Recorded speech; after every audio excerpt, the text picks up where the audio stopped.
Considérons le cas de Job, un fidèle serviteur de Dieu, qui souffrit beaucoup.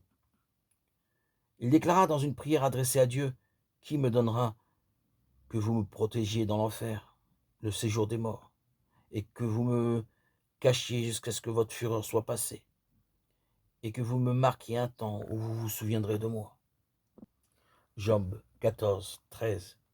Est-il logique de penser que Job aurait demandé à être protégé dans l'enfer, si celui-ci est un lieu de tourment? De toute évidence, l'enfer est simplement la tombe, et Job désirait y aller pour abréger ses souffrances. Les bons et les méchants vont dans l'enfer de la Bible, la tombe commune à tous les morts. Il y a cependant un passage contenant le mot Hadès qui a fait croire à certains que l'enfer de la Bible est un lieu de tourment physique. Jésus y parle de l'homme riche et de Lazare et dit que le riche mourut et fut tourmenté dans le Hadès. Luc 16, 22, 31. Pourquoi ce terme est-il utilisé ici dans un sens si différent de la façon dont il est employé ailleurs? C'est que Jésus prononçait une parabole ou comparaison et ne parlait pas littéralement d'un lieu de supplice. Matthieu 13, 34. Réfléchissons. Est-il conforme à la raison ou à la Bible de croire qu'un homme serait tourmenté simplement parce qu'il était riche, s'habillait bien et faisait bonne chère? Les Écritures nous autorisent-elles à penser que quelqu'un irait au ciel pour la seule raison qu'il était mendiant? Considérez aussi les questions suivantes. Par rapport au ciel, l'enfer serait-il à portée de voix, de sorte qu'une telle conversion puisse littéralement avoir lieu?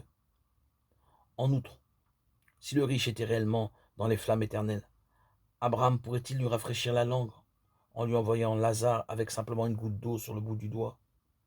Sinon, que voulait montrer Jésus par ce langage figuré? Dans cette parabole, le riche représentait la classe des chefs religieux qui rejetèrent Jésus et plus tard le firent mourir. Lazare figurait les gens du peuple qui acceptèrent le Fils de Dieu. La Bible révèle que la mort est parfois le symbole d'un profond changement se produisant dans la vie ou la ligne de conduite d'une personne, Romains 6, 2.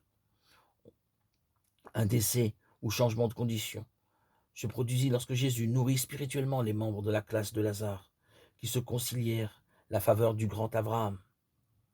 En même temps, les chefs de la fausse religion moururent pour ce qui était de posséder la faveur divine. Étant rejetés, ils étaient tourmentés à partir de la Pentecôte lorsque les disciples du Christ se mirent à démasquer énergiquement leur œuvre inique. Actes 7, 51-57. Ainsi, cette parabole n'enseigne pas que certains morts sont tourmentés dans le feu de l'enfer.